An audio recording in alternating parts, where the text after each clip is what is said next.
আজকে আল্লাহর আইন যদি থাকতো, গরিবের স্ত্রী হোক তাদেরও ইজ্জত আছে, তাদেরও পর্দা আছে, কথা ঠিক কিনা? 10টার থেকে 5টা পর্যন্ত মেয়ে মানুষ দাঁড় করে থাকে 6 দাঁড়া চাউলের জন্য। আল্লাহর আইন যদি থাকতো, ওই 476টা কার্ড আছে প্রতি ইউনিয়নে, মেম্বার করে বলতো চেয়ারম্যান যে তুমি প্রত্যেকটা ওয়ার্ডে যারা যারা আসো, কে কে কার্ডের মালিক তাদের নাম লেখো, সাদা ইউরিয়ার বস্তার রং দিয়ে নাম লেখো, আমি 6 দাঁড়া চাউল মাফিয়া দেবো, ভ্যান ভাড়া দেবো, তুমি যা যা তোমার ওয়ার্ডে কয়টা চাউলের বস্তা দিয়ে আসবে। একটা চাউল যদি সারোগে খায়, তোর পাচার চামড়া থাকবে না।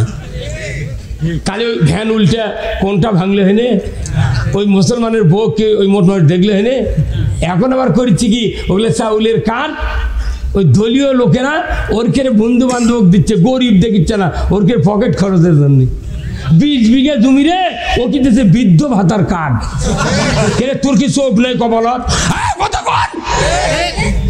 20 বিঘা জমির গাছতো ওর দিচ্ছে বৃদ্ধ ভাতার কার্ড, ওই টাকা তুলিচ্ছে, ওডে হাট করিচ্ছে। তুই গুলো পালু গুন্ডি কইতে বয়স্ক ভাতা পাচ্ছি, আর গরিব মানুষ কান্দে মরিচ্ছে। এই চাউলগুলো আমার ভোটের ঘর বেচিচ্ছে, কতক্ষণ টাকা চাউলগুলো ভোটের ঘর বেচছে। চেয়ারম্যান যদি এটা আল্লাহর আইন থাকতো, বলতো এই তুমি চাউল বেচলে কেন?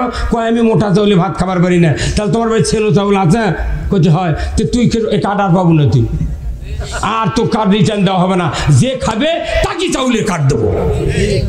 যাই যখন ক্ষমতা যায়, তাই তখন মসজিদের সভাপতি, স্কুলের সভাপতি, হাই স্কুলের সভাপতি, বাজারের সভাপতি, পায়খানারও সভাপতি। এই কতক্ষণ টাকা? তাহলে আমরা কোনটি দাম? কত কত? এইগুলি কি আল্লাহর আইন? আল্লাহর আইন যে কেউ ক্ষমতার যাক, আল্লাহর আইন যদি চালু করে, পৃথিবীর হিন্দু, বৌদ্ধ, খ্রিস্টান ইমানদারের কোনো ক্ষতি হবে না। এই জন্য আল্লাহর আইন আগে দরকার। আমরা ক্ষমতায় যাব না, কোরআনকে ক্ষমতায় দেব। কোরআন ক্ষমতার যাবে, কারা কারা চান? 2 হাত তুলে দেখা। নারায়ে তাকবীর, নারায়ে তাকবীর। আল কোরআনের আলো, আল কোরআনের আলো, কোরআন হাদিস যেখানে, দুনিয়ার মুসলিম। নারায়ে তাকবীর। আমরা নিজেরা ক্ষমতায় যাব না, আমরা কোরআনকে ক্ষমতায় বসাবো। এই নামাজ যদি কায়েম হতো, একটা বাবা জাহান্নামে যাবে না। যদি করে আল্লাহু আকবার। আউযু বিল্লাহি মিনাশ শাইতানির বিসমিল্লাহির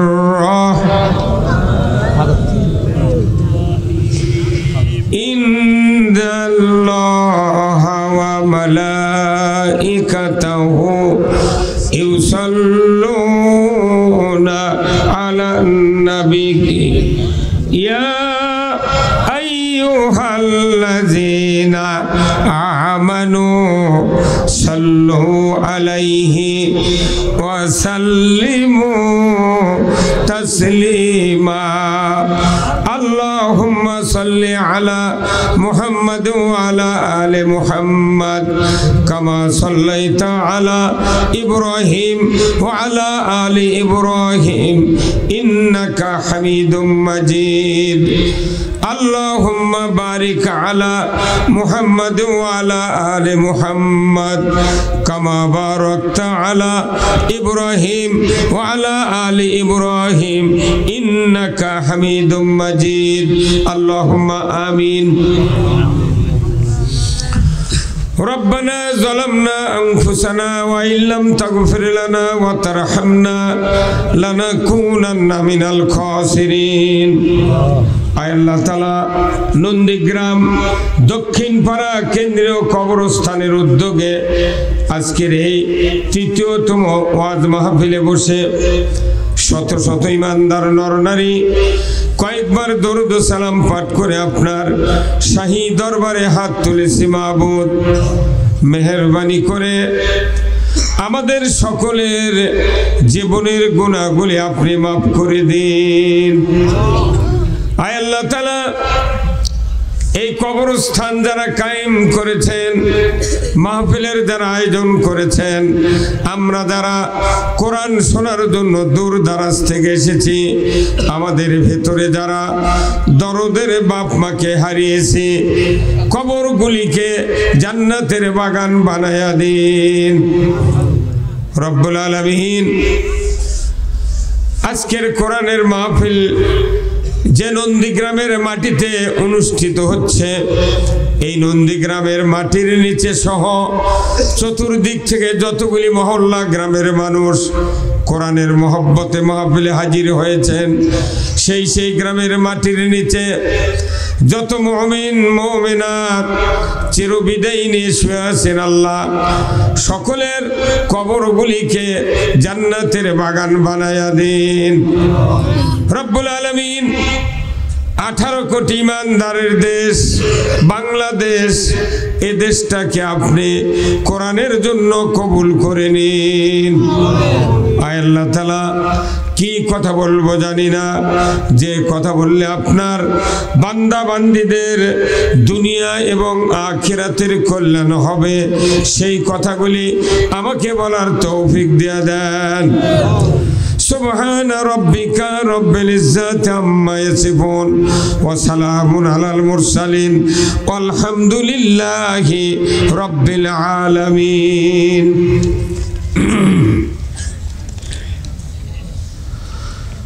আলহামদুলিল্লাহ, সমস্ত তারিফ প্রশংসা মহান রব্বুল আলামিনের জন্য, যিনি আমাদেরকে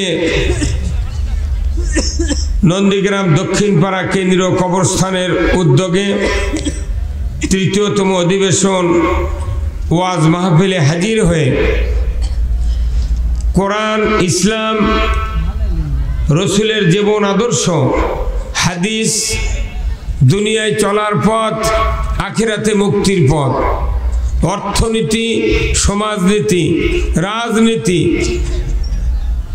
যে মাবুদ আমাদেরকে কোরআনুল কারিমে আখিরাতের মুক্তি এবং দুনিয়ার শান্তির ব্যাপারে যে জীবন ব্যবস্থা নাজিল করেছেন, তার থেকে কিছু কিছু কথা আমাদেরকে বলা, জানা, শোনার যে মুনিব আজকে সুযোগ করে দিচ্ছেন, সেই মুনিবের দরবারে শুকরিয়া আদায় করছি।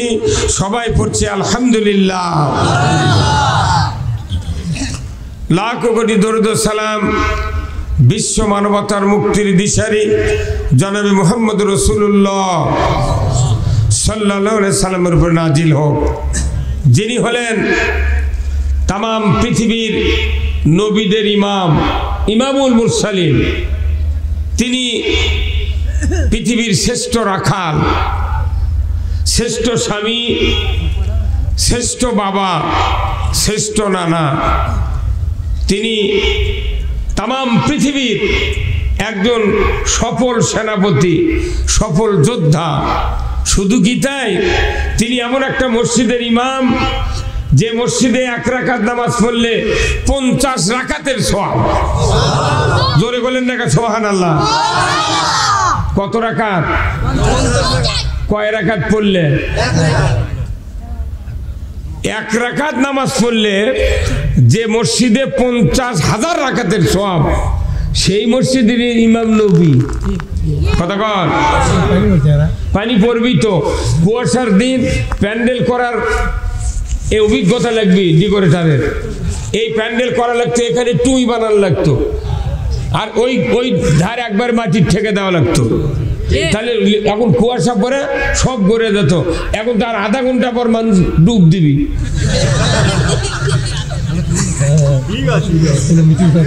বক্তার থেকে শুনে এগুলো করা লাগে। খালি জমিয়ার টাকা থাকলে নেতা হওয়া যায় না, যোগ্যতা লাগে। কতক্ষণ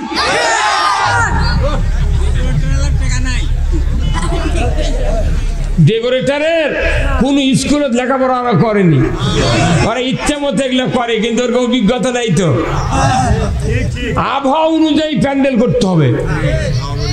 আমার টপি ভাস্তার এরা খেয়াল রাখা দরকার ছিল। এখানে টুই দিয়ে একবারে ওটা আরেকটু ডাবে দেয়া, একবার টুই সিস্টেম। কুয়াশা পড়বি, গড়ে চলে যাবি কালকে। কতক্ষণ উত্তর দিকে চলে দেবে একবার থানা পার হয় মরে ওরা মরুক, কথা ঠিক কিনা?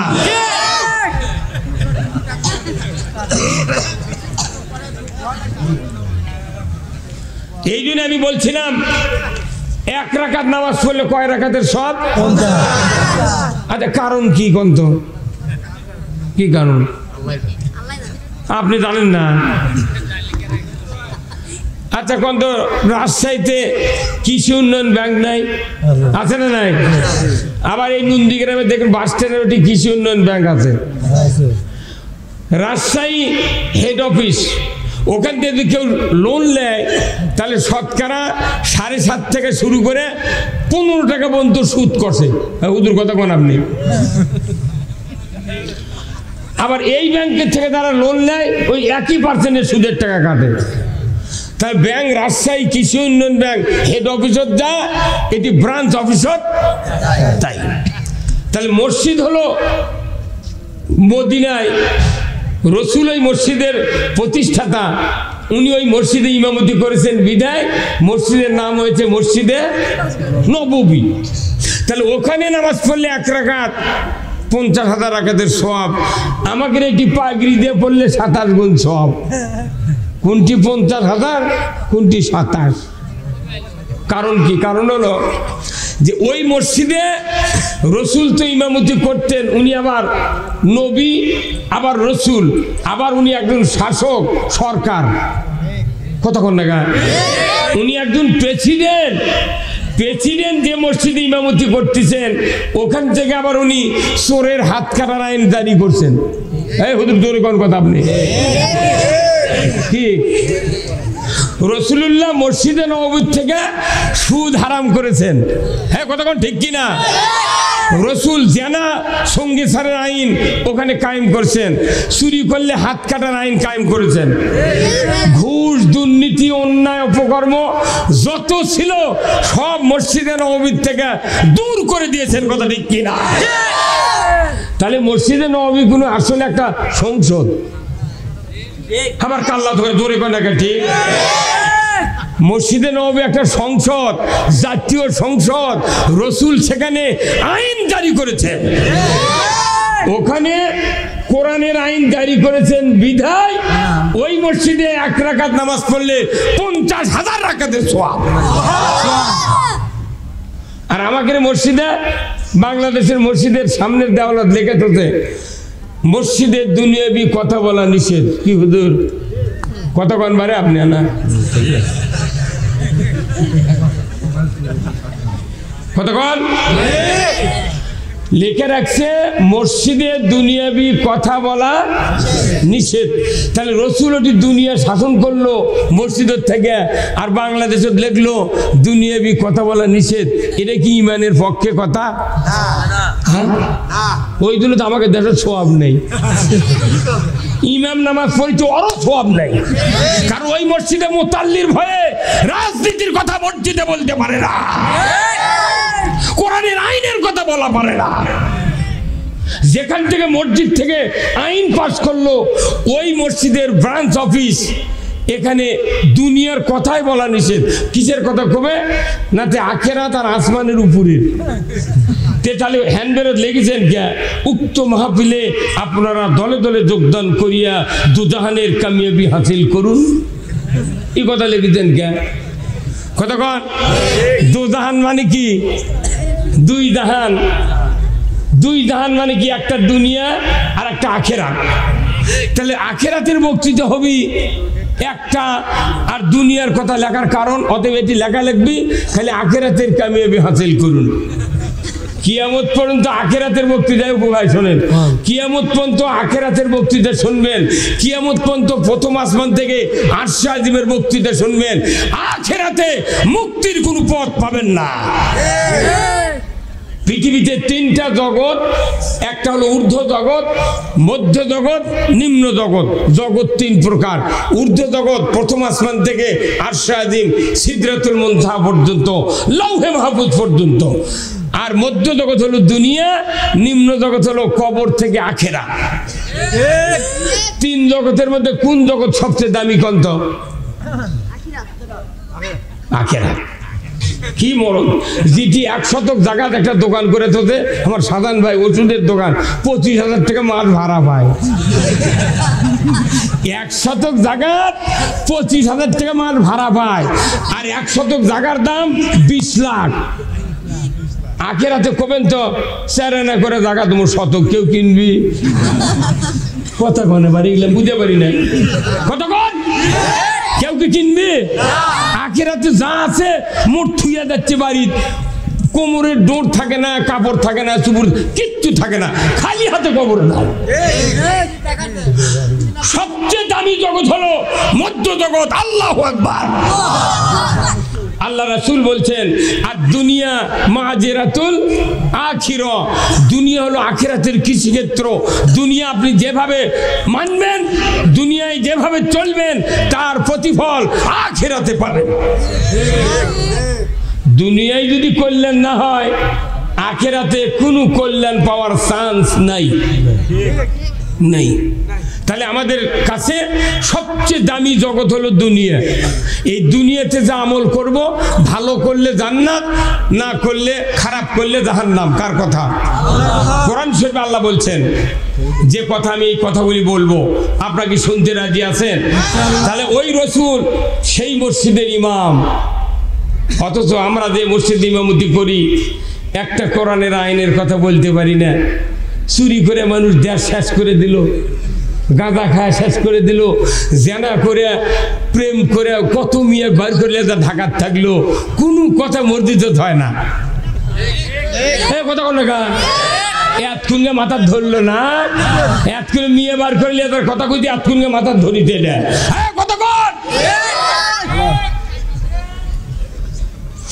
এই কথাগুলি মসজিদে হতে হবে। তিনি হলেন আর একটি গুণে গুণান্বিত, তিনি তামাম পৃথিবীর সফল রাষ্ট্রনায়ক। যখন আল্লাহু আকবার। রাসূল একজন সফল রাষ্ট্রনায়ক। এই পৃথিবীর থেকে বিদায়ের পর তারাই মুক্তি পাবে যারা আল্লাহর আনুগত্য এবং রাসূলের নেতৃত্ব মেনে নেবে। তারাই শুধু কামিয়াবি হবে, তারাই নাজাত পাবে, তারাই জান্নাতে যাবে। তাছাড়া বিকল্প কোনো পথ যদি কেউ ধরে, মুক্তির কোনো সম্ভাবনা নাই। 1 নম্বর হলো আল্লাহর আনুগত্য, 2 নম্বর হলো রাসূলের নেতৃত্ব। আমরা কি রাসূলের নেতৃত্ব মেনে নিতে পারবো? কারা কারা একটু দুহাত তুলে আল্লাহকে দেখান তো। লিল্লাহে তাকবীর, নারাই তাকবীর, নারাই তাকবীর। আল কোরআনের আলো ঘরত ছুঁয়ে লাভ হবে না, একবার কোরআন সংসদে নিয়ে যালিব। কথা ঠিক কিনা? কোরআন সংসদে রাসূল নিয়ে গেছেন, মদিনার সংসদ থেকে কোরআনের আইন পাস করেছে। যে রাসূল কোরআন দিয়ে দেশ চালাচ্ছে, ওই কোরআন ঘরত ছুঁয়ে লাভ হবে না। কথা ঠিক কিনা? সংসদে দালাল লাগবে। কি ধরে বলতে পারবেন? আল কোরআনের আলো, আল কোরআনের আলো, সংসদে জালো, নারাই তাকবীর। আমার নেতা তোমার নেতা, দুনিয়ার মুসলিম, বাংলার মুসলিম, বগুড়ার মুসলিম, নন্দীগ্রামের মুসলিম। লিল্লাহে তাকবীর। আলহামদুলিল্লাহ। লোকেরা বোঝাও লাগবে এটি মানুষ কয়জন আছে। এমনি তো কুয়াশা, মানুষ তো একবার পাথর হয়ে গেছে। এখানে যুবক লোকের সংখ্যা বেশি, যারা বেশি বুড়ো হয়ে গেছে ওরা করছে মেলার শুনেছি। কথা কন না গা? এই জন্য এখানে বুড়া মানুষ আসেনি, না আসাই ভালো। লোকগুলো কষ্ট করবি গা। যাদের শক্তি আছে শীতকে প্রতিরোধ করার, তারাই কোরআনের মাহফিল আসতে পারে। কথা ঠিক কিনা? তাহলে বলুন তো, আমি আপনাদেরকে কিছু কথা বলবো। সেটা হলো এই পৃথিবী যিনি সৃষ্টি করেছেন তিনি কে? আল্লাহ। উনি যা কথা বলেছেন এটা শোনা মুবাহ, নফল না ফরজ? ফরজ। আল্লাহ তাআলা কোরআনে বলছেন একটা কথা, যে যারা জান্নাতে চলবে তারা হবে এক ধরনের, জান্নাতে যারা যাবে তারা হবে এক ধরনের, আর যারা জাহান্নামে যাবে তারা হবে আর এক ধরনের। কথা ঠিক কিনা? আল্লাহ কোরআনে বলছেন লা ইয়াস্তাবি আসহাবুন নার ওয়া আসহাবুল জান্নাহ। আল্লাহ বলছেন যারা জান্নাতি হবে তাদের আচরণ চলাফেরা ওঠা বসা অন্য ধরনের, আর যারা জাহান্নামে যাবে তাদের চলাফেরা ওঠা বসা আর এক ধরনের। তাহলে এই কথাটা আপনাকে আমাকে মেনে নিতে হবে। আপনারা কি জান্নাতে যেতে চান? হ্যাঁ, তাহলে জান্নাতি ধরনের লোকের পথে চলা লাগবে নাকি করছেন? আল্লাহ কি সেটা বলেননি যে আমরা কেন চলি না? আপনি এদিক সেদিক চলবেন আর দোয়া করবেন আল্লাহ তুই জান্নাত দে, বাপও জান্নাত পাবে না। কি কথা বল? তাহলে এই জান্নাতে যাওয়ার কি পথ আমি কোরআন থেকে বলবো, আপনাকে শুনতে রাজি আছেন? আলহামদুলিল্লাহ। আজকে এই মাহফিলে যারা আসেনি নন্দীগ্রামের ফোপারের লোক, কালকে কি আমাকে রাত্রে স্বপ্নে দেখা লাগবে? দুর্ভাগ্য, জাতির দুর্ভাগ্য যে কোরআনের প্রোগ্রামে মানুষ হাজির হয় না। বলুন তো, এখানে অনেকগুলি বাবা আছেন না? কারোর 10 বছর 12 বছর 24 বছর 32 বছরের ছেলে পেলে আছে না নাই? এরা কি সব নামাজি হচ্ছে? হ্যাঁ, সব কি 5 ওয়াক্ত নামাজ আদায় করে না? তাহলে যেহেতু নামাজ আদায় করে না, তাহলে এই বাপগুলো আমরা লসে আছি, লস। যে বাবার সন্তানেরা নামাজ আদায় করে না এরা লসে আছে, লাভত নেই। কতক্ষণ দেখায় কিরকম লস? সেই লসটা হলো আল্লাহ রাসূল বলছেন যে কোনো বাবার সন্তান যদি নামাজি হয়, মুত্তাকি হয়, আল্লাহ রসুলের আদর্শ মানে, আল্লাহর আনুগত্য করে, এতটুকু চরিত্র নিয়ে যদি বাবার কবরের সামনে দাঁড়িয়ে সূরা ফাতিহা একবার বিসমিল্লাহ সহ আর একবার যদি সূরা ইখলাস পড়ে, তাহলে 10 পারা কোরআনের খতম করলে যে সওয়াব ওই সন্তানের নামায় আমলে আল্লাহ তাআলা লিখে দেয়।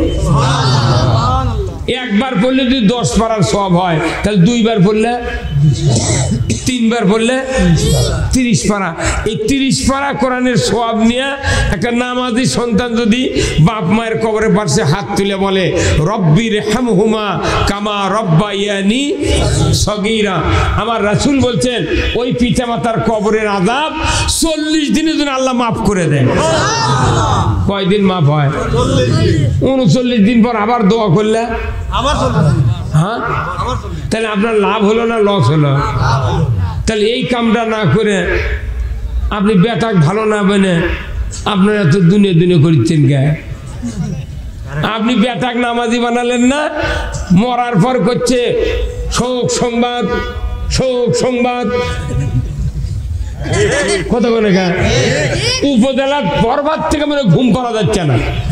এই ধাক্কা 3 নম্বর ভাটরাও চলে যায়, মরিচে নান্দিগাঁও, মাইকিং হচ্ছে শশীনগর। কতক্ষণ লাশ এখনো ঢাকার থেকে আসেইনি, মাইকিং করে গেল কুতুবদুয়ার। এই কতক্ষণ না আপনারা? যতগুলা লোক হাজির হলো তার ভিতরে 12 আনা লোক বেনামাজি। হ্যাঁ, কতক্ষণ? কয় আনা লোক? 12 আনা। আর এই 12 আনা যে বেনামাজি, এরা আবার সানাও পড়বে পারে না, জানাজার সানা পড়তে পারে না, এরা আবার দরুদও ঠিক মতো পড়ে না, দোয়ার কথাই তো নেই। 40 বছরে ইমামতি করিচ্ছে, মসজিদের মোতাল্লি এখন ওই জানাজার শেষ দোয়া মুখস্থি করেনি। একটা দিন মুক্তাদি করলো না যে আপনি যে এতগুলা জানাজাত হাজির হচ্ছেন মোতাল্লি মানুষ, আপনি দোয়াটা আমাকে না শুনেন তো, ওই তখন ওই ইমাম চাকরি ক্যান্সেল করে দিবি। তুমি বাড়াও, তুই প্রশ্ন করবে কে? আমি যা পারি তাই করি। তাহলে যে লোকটার জানাজার জন্য 20,000 লোক আসলো, 20,000 লোকের কত হাজার হাত? 40,000 হাত। এই 40,000 হাতের মধ্যে 12 আনা লোক বেনামাজি। 4 ওয়াক্ত যাই পরে তাইও বেনামাজি।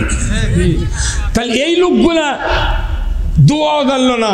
এই লোকটা যে মারা গেছে ইও তো 60 বছরে কমপক্ষে 300টা জানাজা করছে, উনি তো দোয়া জানে না, উনি খালি আল্লাহ করে ঠিকই লাগানো আছে। তাহলে ওই লোকটা যেভাবে 60টা দানাদার 60 বছরে 60টা দানাদার ই ফাঁকি দিয়েছে ওই মাইয়া তক ই মরার পর কি অক ফাঁকি দিচ্ছে কে ভাই কথা ঠিক কিনা মাত্র 1.5% লোক 5 ওয়াক্ত নামাজ পড়ে তাহলে এতগুলা মানুষ দুনিয়াতে আমরা আছি খালি ইসলাম নামাজ নিয়ে অথচ বাংলাদেশে নামাজের তুলনায় বেনামাজি অনেক বেশি তাহলে আপনাকে সকলের কাছে পরামর্শ যাচ্ছি এই বেনামাজিগুলাকে নামাজি বানাবে কে কোন এর উত্তর পাইলে গিয়ে বক্তৃতা শুরু হবে তারপরে ইমামকে ফ্লোর দিলাম মুক্তাদিক দিলাম কে কবার পারবেন যে এদেরকে নামাজি বানাবে কে তারই পর বক্তৃতা শুরু হবে হ্যাঁ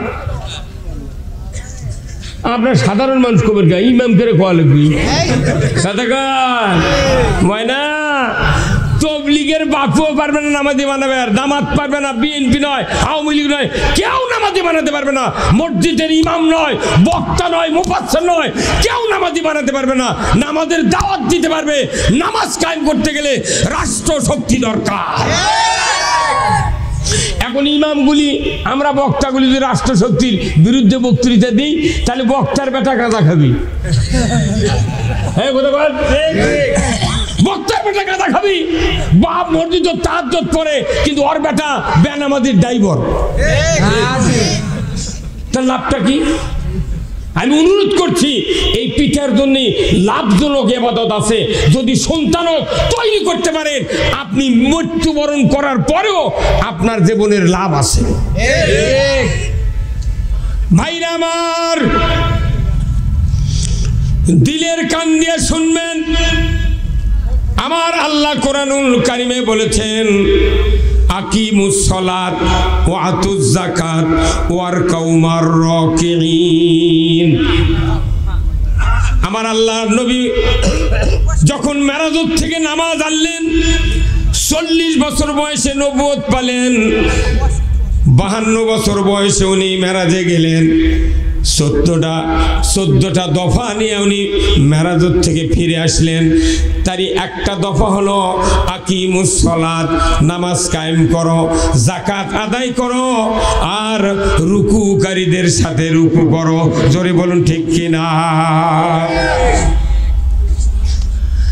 এই দফা আল্লাহর নবী যখন বললেন হ্যাঁ আমার সাহাবীরা 12 বছর তোমাদেরকে ইসলামের দাওয়াত দিলাম আজকের রাত্রিতে 27 বছর গুজরে গেল এই মাসটা কি মাস হ্যাঁ রজব মাসের কত বক্তৃতা কিন্তু আমরা যারা বক্তা ইমাম আছি 14টা দফা নিয়ে আল্লাহর নবী জমিনে ফিরে আসলেন আল্লাহর দরবার থেকে এই দফার ভেতরে একটা দফা হলো নামাজ কায়েম করো যাকাত আদায় করো আর রুকুকারীদের সাথে রুকু করো এই 3টা বক্তৃতা যদি আমরা বক্তারা ইমামরা যদি সমাজে দিতে পারতাম অবশ্যই এই দেশে নামাজ কায়েম হয়ে যেত ভাইরা আমার আল্লাহর নবী জমিনে এসে বললেন হে আমার সাহাবীরা আজকে রাত্রিতে উম্মে হানির ঘর থেকে সিদরাতুল মুনতাহার শাজিম পর্যন্ত ভ্রমণ করে জিবরাইলের নেতৃত্বে আমি ফিরে আসলাম ও আমার সাহাবীরা তোমরা শুনে রেখে দাও আজ থেকে নামাজ কায়েম করতে হবে 5 ওয়াক্ত ধরে কোন কয় ওয়াক্ত নামাজ কায়েম করো সাহাবারা বললেন আপনি যা বলবেন তাই শুনবো রাসূল বললেন নামাজ কায়েম করার আগে ওযু করতে হবে কি ওযু কিভাবে করব রাসূল দেখে দিলেন ওযু করতে গেলে হাত কয়বার ধোয়া লাগে হ্যাঁ 3 বার সব অঙ্গ 3 বার ধয় বলেন তো এই যে কয় বছর আগে করোনা আসলো দেশত করোনা দেশত আসলো ঢাকার থেকে স্বাস্থ্য বিজ্ঞানী বলল 20 সেকেন্ড হাত ধোও কয় সেকেন্ড 20 সেকেন্ড সাবান দিয়ে হাত দাও হাত পরিষ্কার হলে আর ব্যারাম হবে না, করোনা অ্যাটাক করতে পারবে না। এই কথা যখন আমি শুনলাম, আমি মোবাইলটা অন করে দেখলাম 10টা 10 মিনিট, সকাল 10টা 10 মিনিট মোবাইল দেখে সাবান নিয়ে ট্যাপের কাছে যা সাবান মাখাচ্ছি, পানি দিয়ে হাতত মাখানোর পর সাবান রাখলাম। আমার সামান্য পানি দিয়ে হাতত ফেনা না করলে হাত তো ভালো পরিষ্কার হবে না।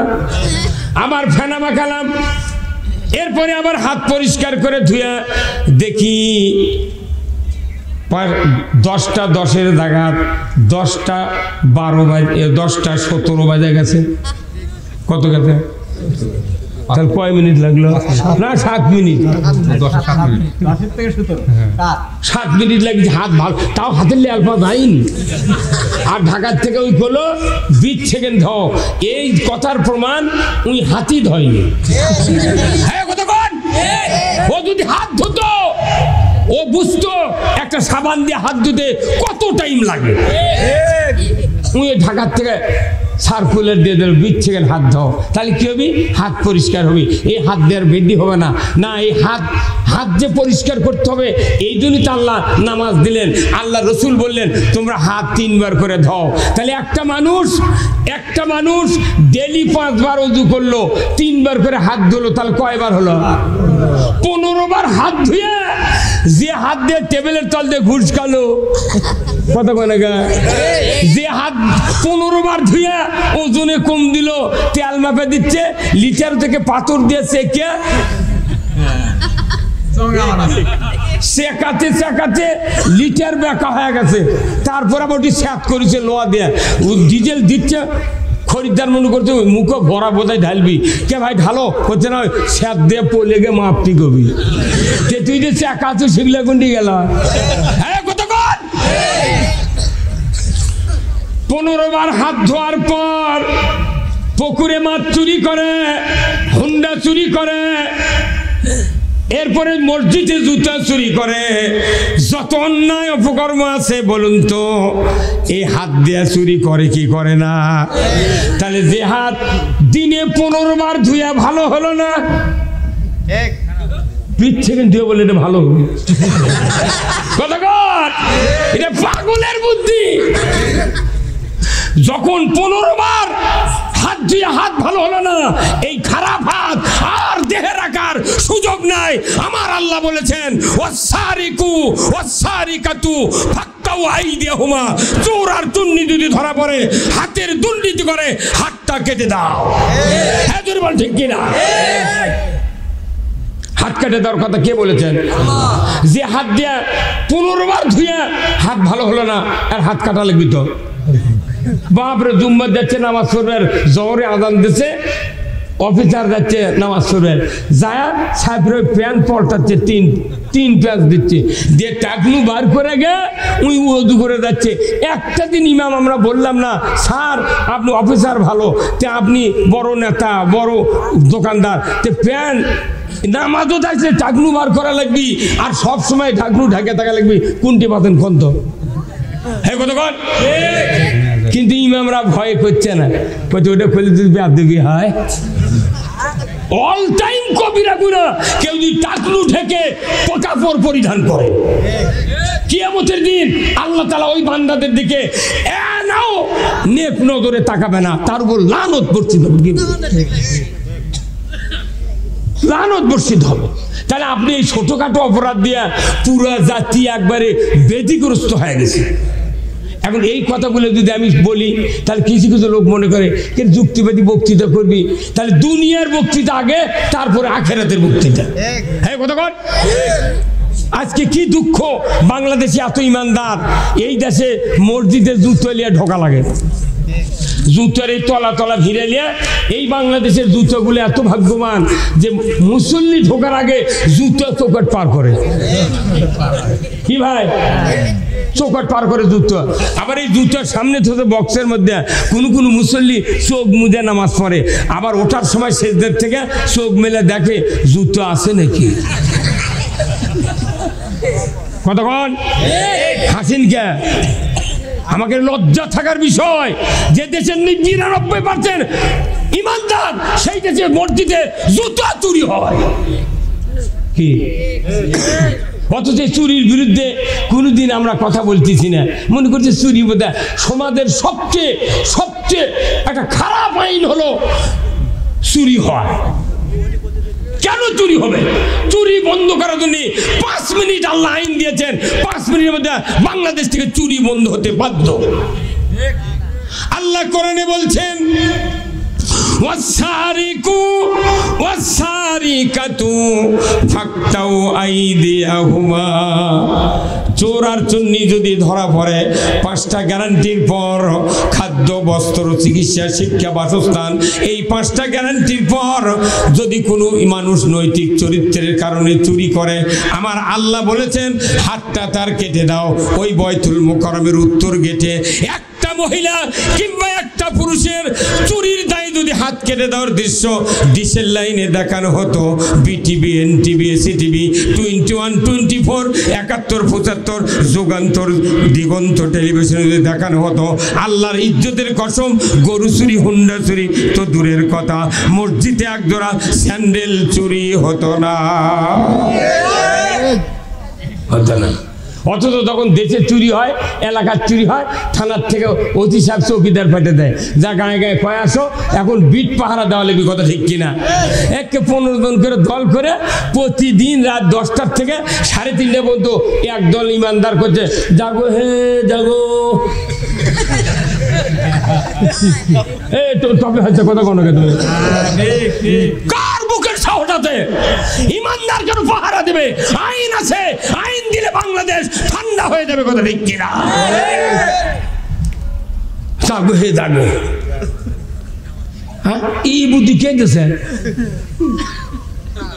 আইন পাশ করলে চুরি করা তো দূরের কথা, যারা বড় বড় চোর এরা সুটকে চোর, কবি ভাই তোরা যেন চুরিস করিস না, আমার কোনো থানার নাম আছে, তোরা করবি চুরি আর আমাকে ধরে নিয়ে যাবি, কথা কর। আরে আইন কায় মানে চুরি চোরক পর দিবি, কথা কনে পারে, কথা কনে গা। এই চুরি বন্ধের আইন আপনারা চান? কারা কারা চান? 2 হাত তুলে দেখান। লিল্লাহে তাকবীর, নারায়ে তাকবীর। চুরি বন্ধের আইন একটা দুই কায়েম হতো বাংলাদেশে, চুরি খুঁজে পাওয়া যেত না। ঠিক, হ্যাঁ ঠিক। হ্যাঁ হ্যাঁ, সর্বনাশ। এটা একটু বক্তৃতা দিয়ে লাভ হবে না। আমরা মসজিদে বক্তৃতা দিই চুরির বিরুদ্ধে, বুঝছেন? তখন ওই মসজিদের জোরও বসে থাকে, তো বসে থাকে না, ওর গাঁত কি চোর লেখা আছে, ওটি বসে আছে। এখন আমরা করছি মসজিদ, চুরি করবেন না, লইলেনি সুদের করছি চুরি করবেন না। তখন ওই চোর মনে মনে কয়, সুযোগ পালে হুজুরের বাড়িও ছাড়ব না। আমি হাসির খোরাক নয়, চুরি বন্ধ করা আল্লাহর আইন, যদি বল ঠিক কিনা? নামাজ কায়েম করা আল্লাহর আইন, চুরি বন্ধ করা আল্লাহর আইন। আপনি নামাজ কায়েমের জন্য তাহাজ্জুদ পড়ছেন, ইশরাক পড়ছেন, দোয়া দরুদ দিয়ে মনে রাস্তা খালি ঘুরে ফেলে দিয়েছে, কিন্তু একজোড়া গরু এনে বাইরে বাঁধে তুলে তো ওই বালিকা হাই স্কুল নাই, গার্লস হাই স্কুল, ওই পশ্চিমে মহসিনের বাড়ি আছে, আরিফের বাপ মহসিনের বাড়ি আছে, ওটি একজোড়া বলদ রাত্রে ছুঁয়ে ঘর শুয়ে থাকবে, কবেন তো ওই 22 টাকার তাহাজ্জুদ পড়লেও গরু থাকবে না। অত সদালয়, এই দুনিয়াতে যদি শান্তি না হয় আপনি দুনিয়ার কথা খবর দিবেন না। এই 16 বছর আমরা কথা বলেছি, অনেক নেতা আছে আমাকে থেকে মাইক সরে দেখছে, কানের পট্টি গরম করে দেবো। এখন আছে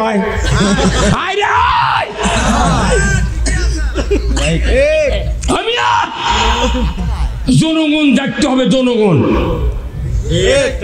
আপনাকে আল্লাহর আইন দরকার, যে দলই ক্ষমতা যাক আল্লাহর আইন চাই। আমার বাংলাদেশে আওয়ামী লীগ, বিএনপি, জাতীয় পার্টি, জাসদ, তবলিগ, জামাত, হেফাজত, চরমনাই, ইসলামী শাসনতন্ত্র আন্দোলন, যত দল আছে, গণ অধিকার পরিষদে যত এলডিবি জেলডিবি যা আছে, প্রত্যেকটা দলত লক্ষ লক্ষ ইমানদার আছে। তাহলে এই ইমানদারের একটা গ্রুপ আছে, সেই গ্রুপের নাম হলো মুমিন গ্রুপ। গ্রুপের নাম কি? মুমিন গ্রুপ। আবার আমার এই টপি ভাজতে আর কথা আমার সয়, ডাক্তারের কাছে গেছে হাসপাতালে, কত আমার আমার সয়, তখন কত আপনি ইয়ে খান, ফেলাদিল খান। আমার এই অপু ভাই গেছে, কত আমার আমার সয়, এনার কত আপনি ফিলমেট খান। আমার এই ভাইক কাছে আমার আমাশা হচ্ছে কি করবেন, আপনি অ্যামোডিস খান। আর এই হুজুরক কাছে আপনার আমাশা, তখন কাছে যে আপনি নীলিগ্রাম খান, না রক্ত পরীক্ষা। কিন্তু এই যে 4টে ওষুধের 4 রকম নাম, 4 কোম্পানির ওষুধ, কিন্তু এদের গ্রুপ এক, তার নাম হলো ম্যাট্রোনিডাজল। এই আমাশয়ের ট্যাবলেটের গ্রুপের নাম হলো ম্যাট্রোনিডাজল। ম্যাট্রোনিডাজল গ্রুপের কাজ আমাশয় বন্ধ করা, যে কোম্পানির ট্যাবলেট হোক, যে নামেরই ট্যাবলেট হোক। হ্যাঁ, কথা কোন টাকা? তাহলে আমাদের বাংলাদেশে যতগুলো ইমানদার আছি, যারা ঈদের দিনে নামাজ পড়ে, খালি ঈদের নামাজ, তারাও তো ইমানদার।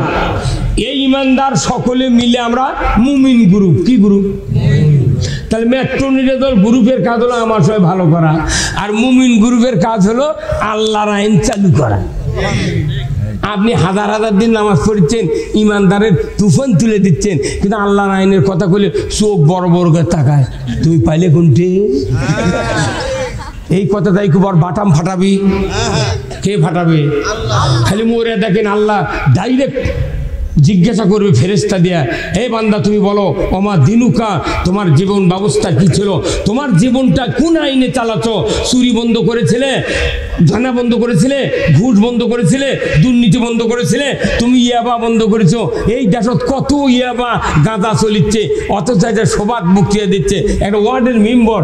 এই গত 16 বছর আমাকে বসেছে, সামান্য একটা মেম্বার এসে বক্তৃতা দিচ্ছে, আসসালামু আলাইকুম, আমরা মুসলমান, নামাজ পড়বেন আর আমাকে ভোট দিবেন, আমার ওয়ার্ডকে মাদক মুক্ত করব। এটা শুনে আমার হাসি আসে। হাই আল্লাহরে, লাখ লাখ পুলিশ, হাজার হাজার মিলিটারি, বিজিবি, কত বর্ডার গার্ড ধুয়ো হয়ে যাচ্ছে, জেলখানার পাঁচি 18 ফিট উঁচা, তারই মধ্যে গাঁজা চলে। আর ওয়ার্ডের মেম্বার করছে গাঁজা মুক্ত করবো পৃথিবী, তোর বাপও পারবে না।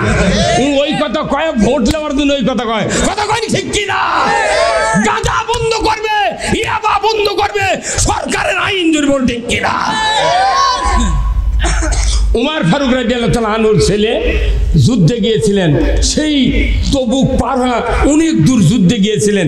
ওনার একটু পানি পিপাসা হয়েছে, কিন্তু ওই তাঁবুর মধ্যে যা দেখে একটা জায়গা ওই কিশমিশ কিংবা খুরমা খেজুর ভিজে থুয়া একজন খায় প্রতিদিন, ওইটা খাতে পানি উনি পিপাসার কারণে।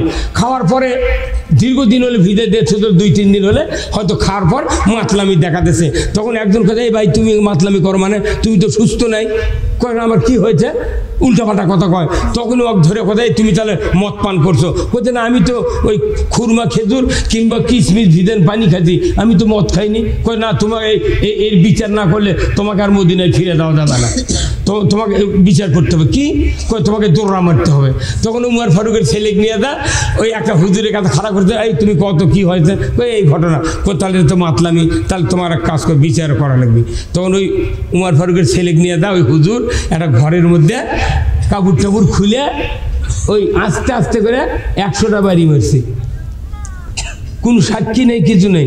পরে ওখানকার লোকজন ফিরে গেছে মদিনায়, উমর ফারুকের কানত গেছে যে আমার সন্তান মাতলামি করছে, অতএব এর বিচার ওখানে করলো কি করলো না আমি জানতে চাই। তখন কথা, এই বেটা সন্তান, এই তুই এই কাম করতে? হ্যাঁ। আব্বা, ওটা বিচার হয়ে গেছে। ওটি কে সাক্ষী? কে? কেউ নেই সাক্ষী, কেউ নেই। তখন উমর ফারুক কথা, না, এই বিচার ওপেন ফিল্ডে হতে হবে, ওপেন ফিল্ডে তোমার ওই বিচার হয়নি, তুমি কেন সাক্ষী রাখলে না? উমর ফারুক নিজে দৌড়া মারতে মারতে ওই ছেলেকে অজ্ঞান করে ফেলে দিয়েছে। পরে ওই অবস্থায় যখন অসুস্থ হয়ে গেছে, মৃত্যু প্রায় শয্যা, তখন ওই সন্তানকে বলছে, বাবা তুমি কি সুস্থ? তখন বলছে, আব্বা আমি তো একটু অসুস্থ, তবে আপনার এই হজ জারি করাতে আমি প্রশান্তি পাচ্ছি। যদি আমি এইভাবে মরে যাই, আমি আখেরাতে আযাব থেকে মুক্তি পেতে পারবো। নিজের ছেলে দৌড়া মারিছে, মরে গেছে, আবার কব্বরত মারছে। মিয়া, উমর ফারুক অর্ধেকটা পৃথিবীর বাদশা, আর আমাকে এই দিক 100টা কুঞ্চি এক কাটি বান্ধে 10টা বাড়ি মারছে ও কমিশনার দেশে। ওই আস্তে আস্তে ওরই লাঠি দে, গাও ধারিচ্ছে। এগুলা নেতা দিয়ে ইসলাম কায়েম হবে হয় না। বাংলাদেশে আজকে মসজিদগুলিতে আসল কথা কোয়া যায় না। কি কথা কোন না কোরআনের কথা আইনের কথা কলি মোতাল্লি কবি এই রাজনীতি শুরু করছে। মিয়া কেউ যদি জাহান্নামে যেতে চান তাহলে রাজনীতি করে যেতে হবে, কেউ যদি জান্নাতে যেতে চান রাজনীতি করেই জান্নাতে যেতে হবে। রাজনীতি করা ফরজ, নামাজের চেয়ে সবচেয়ে জরুরি রাজনীতি। আজকে রাজনীতি কুলসিত হওয়ার কারণে দেশে অশান্তি, লক্ষ লক্ষ অশান্তি কায়েম হয়ে আছে।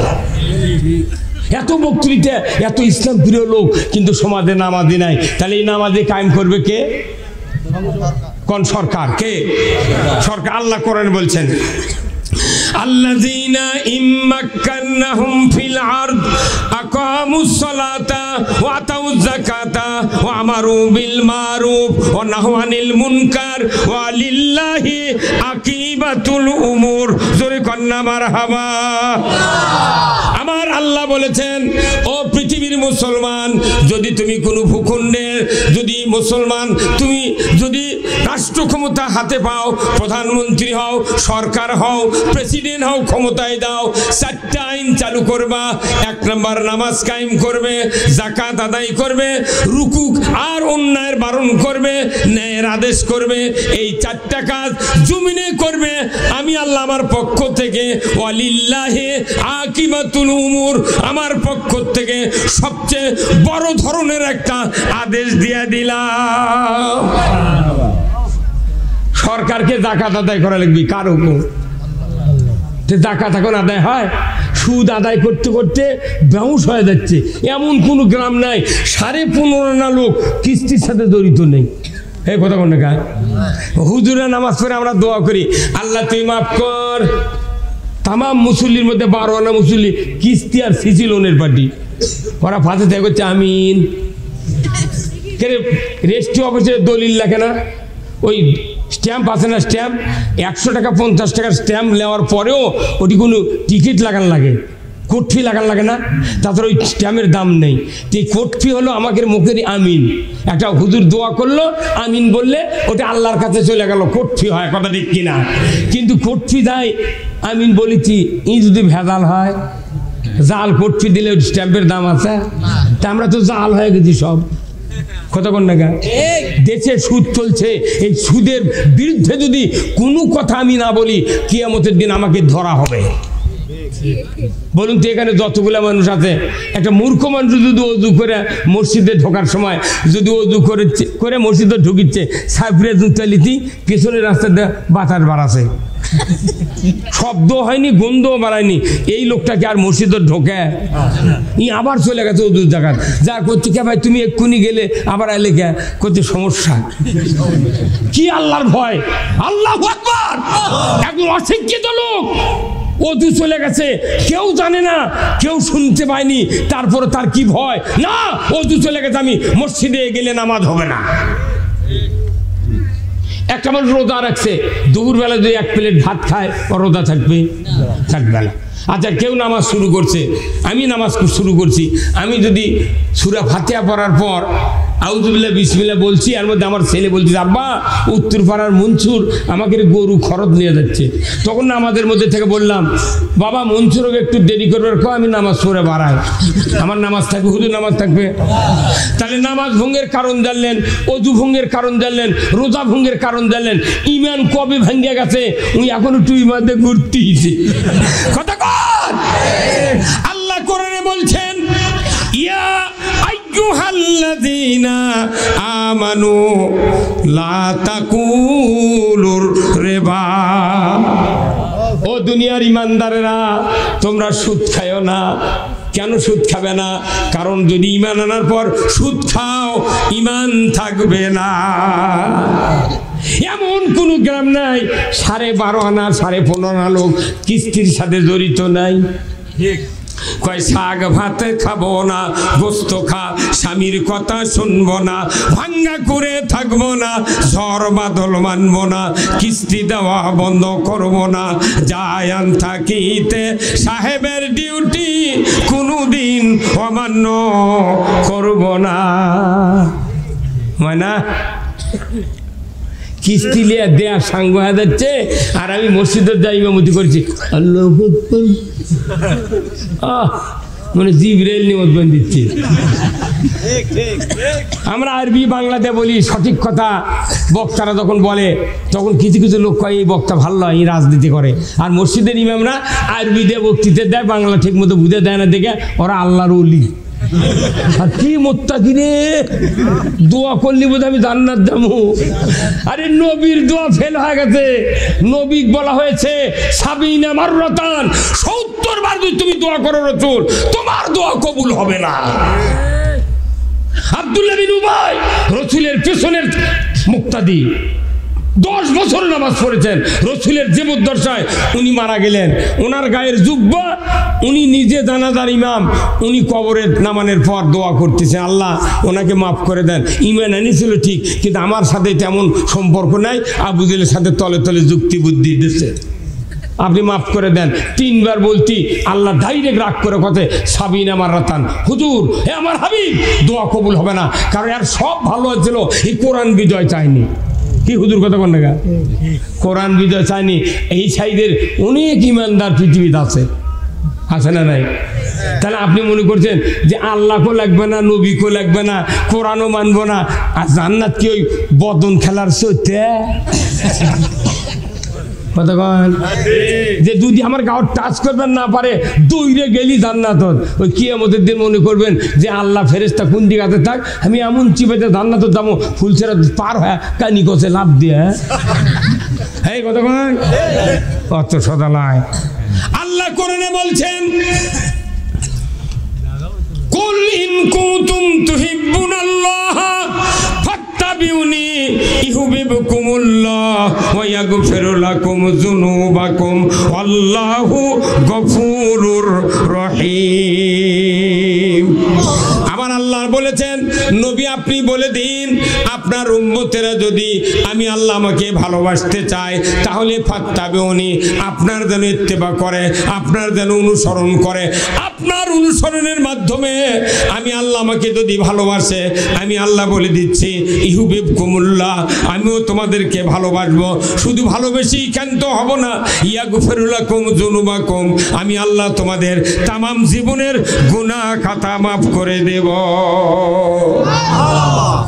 গুনাহ মাফ করার মালিক কে? গুনাহ মাফের কাজ না করলে দোয়া করে করে হাত ক্ষয় যাবি, দোয়া কবুল হবে না।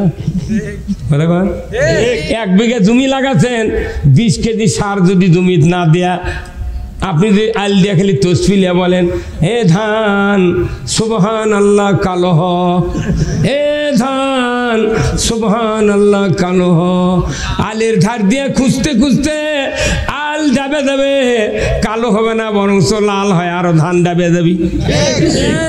আর যদি 20 কেজি ইউরিয়া দিয়া লম্বা লতারে কাছি নিয়া আল দিয়া যদি ঘরেন, রে ধান সাবধান, যদি কালো হোস তোর গোড়া ফেঁচা কাটমো।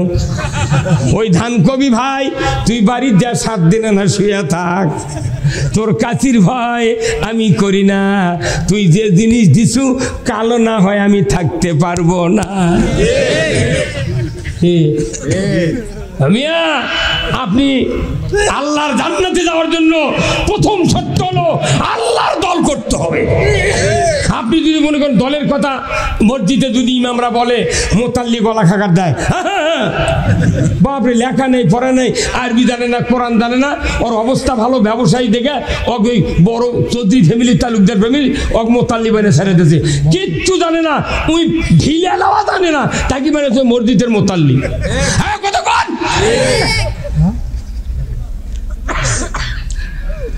মসজিদ যারা চালাবে তাদের 5টা গুণ লাগবে। আল্লাহ কোরআনে সূরা তওবার 18 নম্বর আয়াতে বলছেন, কয়টা গুণ? 5টা গুণ লাগে, 5টা। সূরা তওবার ভেতরে আল্লাহ লৌহে মাহফুজ থেকে মসজিদের কমিটি বানিয়ে ছেড়ে দিয়েছে, এই গুণ যাদের থাকবে তারা মসজিদের মোতাল্লি, ক্যাশিয়ার, ম্যানেজিং কমিটির সদস্য, এইগুলি রক্ষণাবেক্ষণ করতে পারবে। কিন্তু আমাদের দেশে ওই গুণ নাই, খালি 2 বিঘা জমি দাতা দিয়ে গেছে, দলিলত লিখে দিয়ে গেছে যে দাতা সদস্য হিসাবে যতদিন পুরুষ বংশ থাকবে, নামাজ পড়ে পড়ুক, না পড়ে না পড়ুক, মোতাল্লিগিরি করিতেই থাকিবে। কথা বলে আমার আল্লাহ কোরআনে বলছেন, ইন্নামা ইয়ামুরু মাসাজিদাল্লাহ মান আমানা বিল্লাহ ওয়াল ইয়াউমিল আখির ওয়া আকামুস সালাতা ওয়া আতাউজ যাকাতা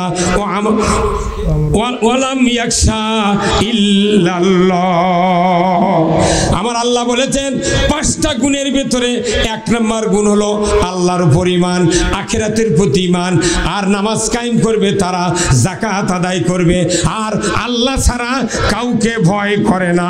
এই লোকগুলি বাংলাদেশের কয়টা মসজিদ আছে, এই গুণ যদি থাকতো যে কোনো মসজিদে যে কোনো আলেম ওলামা বক্তৃতা করতে থাকতো, সেখানে ইসলামের কথা, কোরআনের কথা, রাজনীতির কথা, আইনের কথা, যে মসজিদে আল্লাহর আইনের কথা বলা হয় না, এই মসজিদগুলিতে বোবা বাস করে। কথা ঠিক কিনা? বোবা বাস করে। মসজিদে গেলে না গেলেন এটি আপনার দায়িত্ব। কত মানুষ যাচ্ছে আর আসছে, ওই যা ঢোকে উনকে এবারে হয়ে যায়। ভাই আপনাকে এটি রাইস মিল নাই? এখন রাইস মিল আছে না নাই? প্রথম রাইস মিল ছিল মোফাদ্দল ডাক্তারের,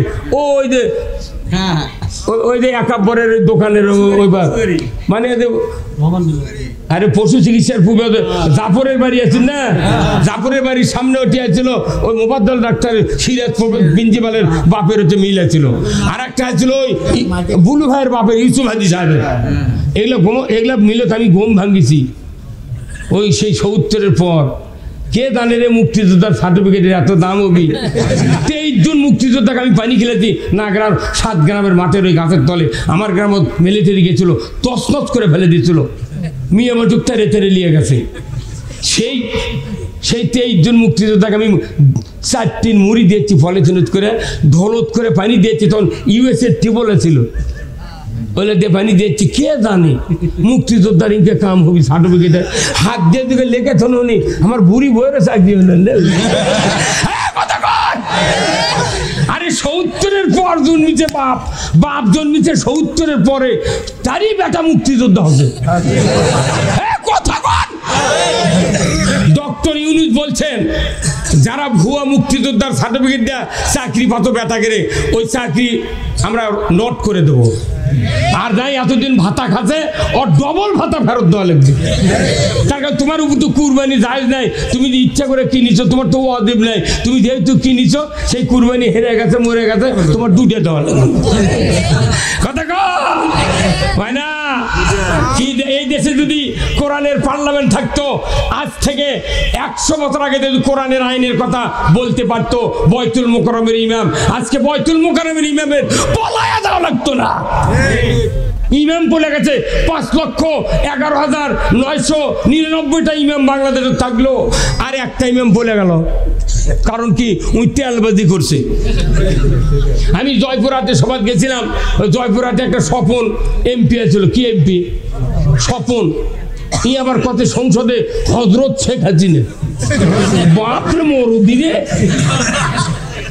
একটা মসজিদের মুতাল্লি জীবনে ইমামক ডাক দেয়নি হযরত ইমাম সাহেব ভালো আছেন কত ভাই, কিন্তু ভাই মিয়া মানুষ হযরত বানাচ্ছে রে। তাহলে কত তেলবাজি করছে। হ্যাঁ কত কর। আমি গেছি বাগমারা মাহফিল করবে 15 আগস্ট, ওই মাহফিল করছি। এখন ওই একটা ইমামক টাকা দিয়ে যাচ্ছে যে তুই দোয়া কর। এই শালা বেকুব ইমাম বদমাইশ, এখন দোয়া করছে, মাবুদ বঙ্গবন্ধুকে যারা সপরিবারে হত্যা করেছে তাদেরকে জান্নাতুল ফেরদাউস দিয়ে দাও। এই কথা কি কর সাজি তোর?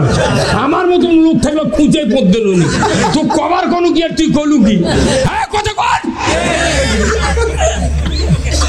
জাতির বিবেক নাই, জাতি উল্টা পাল্টা করতে করতে বিবেক শেষ হয়ে গেছে।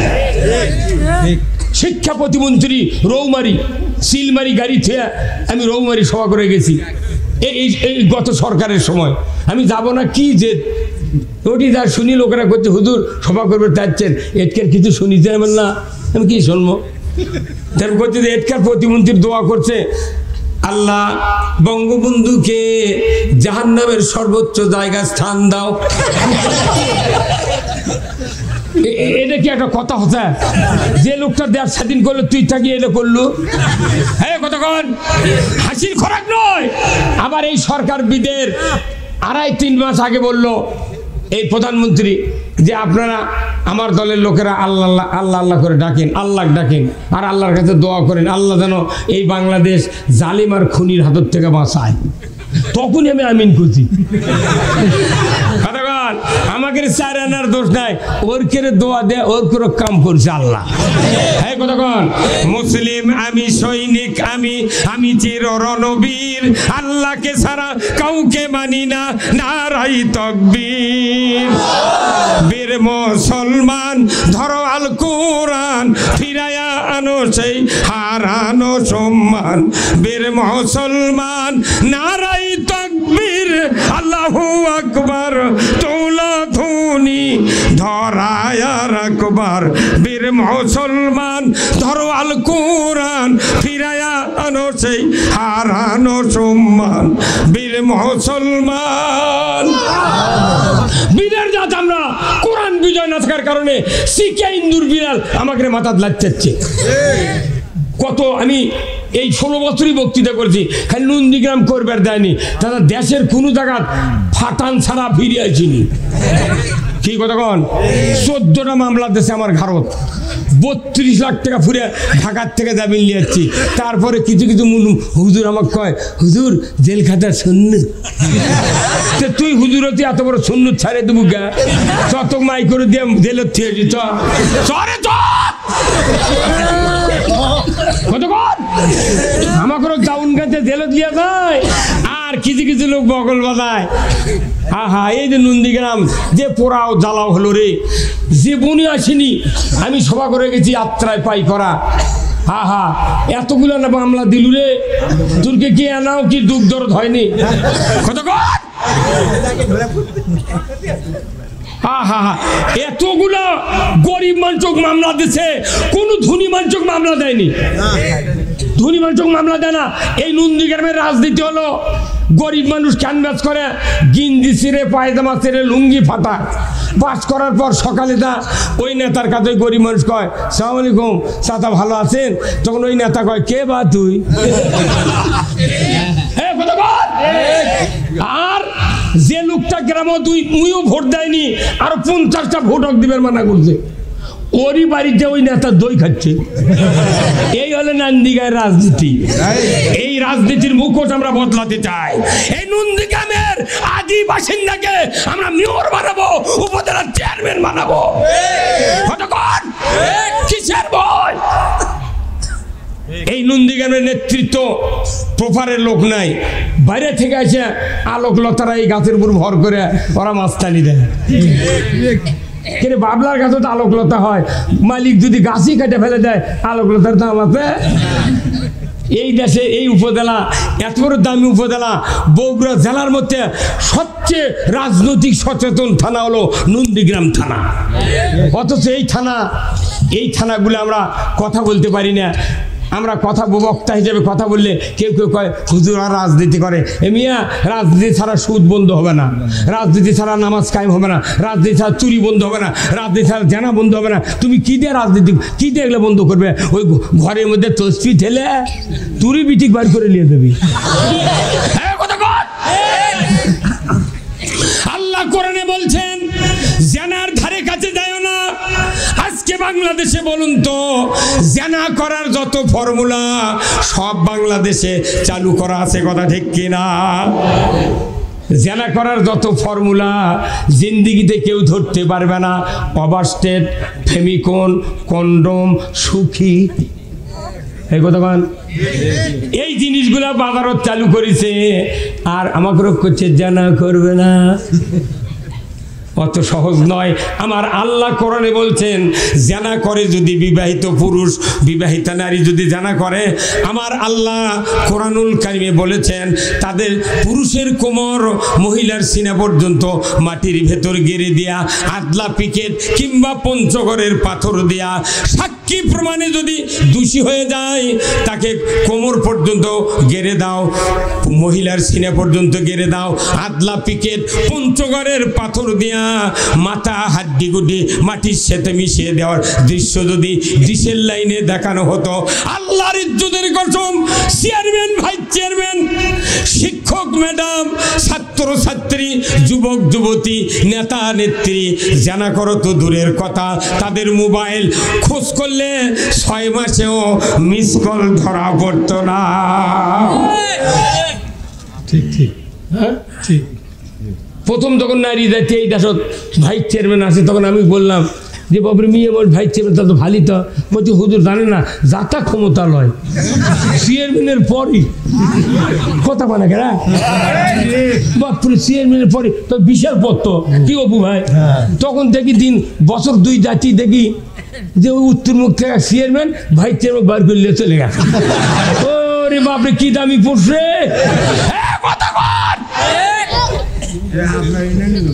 কোথায় মুসলমান, কোথায়? এইভাবে জাতি সর্বনাশ হয়ে যাচ্ছে। আল্লাহ রসুল বলছেন মায়েদের 4 কাজ। কয় কাজ? আল মারাতু সাল্লাত খামসাহা ওয়া সামাত শাহরাহা ওয়া হাসানাত ফারজাহা ওয়া আতাত বালাহা ফালতাদখুলুল জান্নাতে আবওয়াবু শাদ।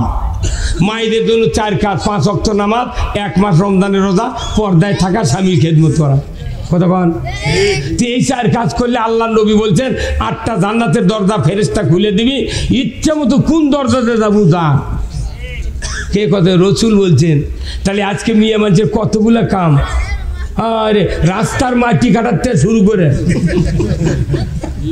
ওই ঘাটাতে যাই যায় তারই মাথা তো উকুন পার হয়। কথা কোন টাকা? এই জাহিলিয়াত কে দিল? আজকে মেম্বার চেয়ারম্যান 6 দানা কাঠের চাউল দেয় ভোটের ঘরত, দেয় কি দেয় না? আজকে আল্লাহর আইন যদি থাকতো, গরিবের স্ত্রী হোক, তাদেরও ইজ্জত আছে, তাদেরও পর্দা আছে, কথা ঠিক কিনা? 10টা থেকে 5টা পর্যন্ত মেয়ে মানুষ দাঁড় করে থাকে 6 দানা চাউলের জন্য। আল্লাহর আইন যদি থাকতো, ওই 476টা কার্ড আছে প্রতি ইউনিয়নে, মেম্বার করে বলতো চেয়ারম্যান যে তুমি প্রত্যেকটা ওয়ার্ডে যারা যারা আসো, কে কে ওই কার্ডের মালিক তাদেরকে নাম লেখো, সাদা ইউরিয়ার বস্তার রং দিয়ে নাম লেখো, আমি 6 দানা চাউল মাফিয়া দেবো, ভ্যান ভাড়া দেবো, তুমি যা যা তোমার ওয়ার্ডে কয়টা চাউলের বস্তা দিয়ে আসবে। একটা চাউল যদি সারোগে খায়, তোর পাচার চামড়া থাকবে না। তাহলে ওই ভ্যান উল্টা কোনটা ভাঙলে হেনে, ওই মুসলমানের বউকে ওই মোট দেখলে হেনে। এখন আবার করছি কি, ওগুলো চাউলের কার্ড ওই দলীয় লোকেরা ওরকে বন্ধু বান্ধব দিচ্ছে, গরিব দেখিচ্ছে না, ওরকে পকেট খরচের জন্য। 20 বিঘা জমি রে ও কিনতেছে বৃদ্ধ ভাতার কার্ড। তোর কি চোখ নাই কপালত? 20 বিঘা জমির গাছত দিচ্ছে বৃদ্ধ ভাতার কার্ড, ওই টাকা তুলিচ্ছে, ওডেলে হাট করিচ্ছে। তুই গুলো পালু গুন্ডি কইতে বয়স্ক ভাতা পাচ্ছি, আর গরিব মানুষ কান্দা মরিচ্ছে। এই চাউলগুলো আবার ভোটের ঘর বেচিচ্ছে। কতক্ষণ টাকা? চাউলগুলো ভোটের ঘর বেচছে। চেয়ারম্যান যদি আল্লাহর আইন থাকতো, বলতো এই তুমি চাউল বেচলে কেন? কয় আমি মোটা চাউলে ভাত খাবার পারি না। তাহলে তোমার ভাই ছেলে চাউল আছে? কইতে হয়। তো তুই কার্ড আর পাবো না, তুই আর তো কার্ড রিটার্ন দেওয়া হবে না। যে খাবে তাকে চাউলের কার্ড দেবো। যাই যখন ক্ষমতা যায়, তাই তখন মসজিদের সভাপতি, স্কুলের সভাপতি, হাই স্কুলের সভাপতি, বাজারের সভাপতি, পায়খানারও সভাপতি। এই কত টাকা? তাহলে আমরা কোনটি দাম? কত কত? এইগুলি কি আল্লাহর আইন? আল্লাহর আইন যে কেউ ক্ষমতার যাক, আল্লাহর আইন যদি চালু করে, পৃথিবীর হিন্দু, বৌদ্ধ, খ্রিস্টান ইমানদারের কোনো ক্ষতি হবে না। এই জন্য আল্লাহর আইন আগে দরকার। আমরা ক্ষমতায় যাব না, কোরআনকে ক্ষমতায় দেব। কোরআন ক্ষমতা যাবে। কারা কারা চান? 2 হাত তুলে দেখা। নারায়ে তাকবীর, নারায়ে তাকবীর। আল কোরআনের আলো, আল কোরআনের আলো, কোরআন হাদিস যেখানে, দুনিয়ার মুসলিম। নারায়ে তাকবীর। আমরা নিজেরা ক্ষমতায় যাব না, আমরা কোরআনকে ক্ষমতায় বসাবো। এই নামাজ যদি কায়েম হতো, একটা বাবা জাহান্নামে যাবে না। আল্লাহু আকবার। আজকে ছেলে সন্তানের বাপেরা টাউনে, বন্দরে, গ্রামগঞ্জে কি হতো আবার ধাই দিল আবার কি কয় না উনি আছে আর একটা পয়েন্ট বাঁচা দিচ্ছে তোর কি বাইচা এটি ভিক্ষা করে কয় টাকা পাবো এটি সেই টাকা আমি দিয়ে দেবো এই ভিক্ষা করা ইসলাম শেষ হলো এটি মাদ্রাসা কায়েম করা এটি মসজিদ কায়েম করা আর মধ্যে সঙ্গে ইসলাম গুদো করা তুই মাদ্রাসা দেশ রে অথচ মাদ্রাসার হুজুররা যদি সব আমরা নামতাম ইসলাম কায়েমের পক্ষে বাংলাদেশে দুনিয়ার সব মানুষ ইসলামের পক্ষে আসতো আমরা চাচ্ছি ইসলাম যে কেউ ক্ষমতার দেখ তুমি ইসলাম চালু করো পেঁয়াজ দিয়ে পান্তা খা শুয়ে থাকবো আজরাইল আইলে গে বালচর থেকে উঠবো সুদের টাকা চুরি ছিনতাই রাহাজানি আহা এখানে হাউন আঙ্কেল চারটে নাইকেলিয়ে ঘুরলো হে হাউন আঙ্কেল কেউ কাবিল ছিল না আর মামুনুর হক নিজের স্ত্রীলে ঘুরিচ্ছে কোথায় কাবিল দাও এখন এত কাবিল দেখতে হয় আরে দেখ কে আমি বিয়ে করছি কাবিল দেখালি তুই তুই কি হতো তুই কতক্ষণ আমাকে পুতুলের মতো লাচ আছে হ্যাঁ হ্যাঁ দেখো গরু চুরি হয় হুন্ডা চুরি হয় পুকুরে মাছ চুরি হয় মিটার চুরি হয় এই যে এখন আবার বিদ্যুতের লাইনের তার চুরি করছে হে কথা দেখা তো ওগুলা কি আমরা পড় দেবো ওরা আইন পড় দেবে কেউ যদি চুরি করে আরে সুইচ দিতে তাই মানুষ ভয় করে আর ওই কারেন্টের তার কি এগুলো সাধারণ মানুষ কাটে পারছে ওগুলো ট্রেনিং প্রাপ্ত লোকই কাটিয়েছে হ্যাঁ কথা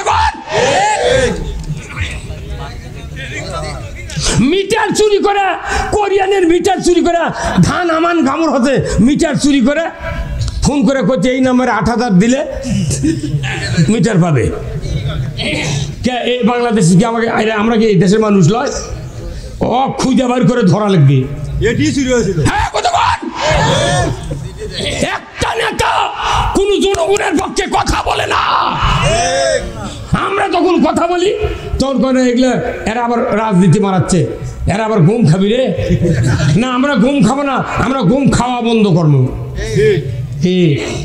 আমরা জীবনে কোরআনের আইন দেখিনি খালি কোরআনের আইন পড়েছি আমরা দেখি নাই এই কোরআনের আইন পড়ার জিনিস নয় শোনার জিনিস নয় এই কোরআনের আইন জনগণকে দেখানোর জিনিস কথা ঠিক কিনা এই কোরআনের যতগুলো আইন আছে এর 30% আইন যদি বাংলাদেশে কায়েম থাকতো এই বাংলাদেশ জান্নাত হয়ে যেত আমরা কিচ্ছু দেখাতে পারছি না কারণ কি আমরা এখন আল্লাহর আইন বুঝি না যদি জানার সঙ্গে ছাড়া আইন থাকতো একটা মিস কল খুঁজে পাওয়া যেত না ওরা না করে আমাকে মসজিদত করছে হুজুর এরা মসজিদত কোন জানা যাতে না করে তখন আমরা সুর ধরে করছি জানা করবেন না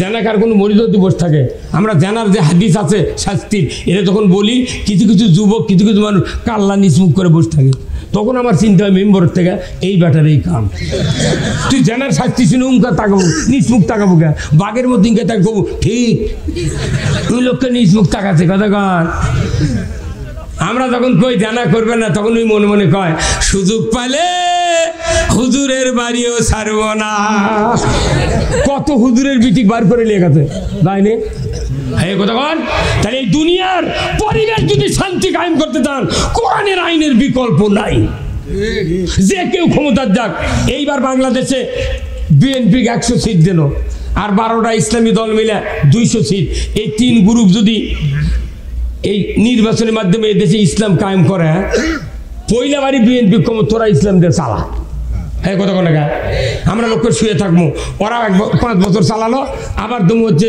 ওই মামুনুল হক তুই চালা একে সর্বশেষে আমরা নেব কতক্ষণ একবার ইসলাম চালু হলে বাংলাদেশের দুঃখী কাঙ্গালি আজকে বাংলাদেশে ইসলামী সরকার যদি থাকতো 5টা গ্যারান্টি দিত খাদ্য বস্ত্র চিকিৎসা শিক্ষা বাসস্থান এই 5টা গ্যারান্টি মৌলিক চাহিদা কোরআনে আছে এটা আল্লাহ দিতে বলছেন সরকারকে বাংলাদেশের সরকার কোনোদিন এটা দেয়নি চিন্তাও করেনি যার কারণে গরিবেরা স্বল্প লোক মাথানোর জন্য ভেউ কট্টুয়া খাই গেলে বেচে 1 শতক জায়গা বেচে সিএনজি কিনে ওই ভ্যান চেলে অটো রিক্সা তারপর ভ্যান লচিমুন করিমুন কিনে নন্দীগ্রাম হাঁটার জায়গা নেই কতক্ষণ এখানে।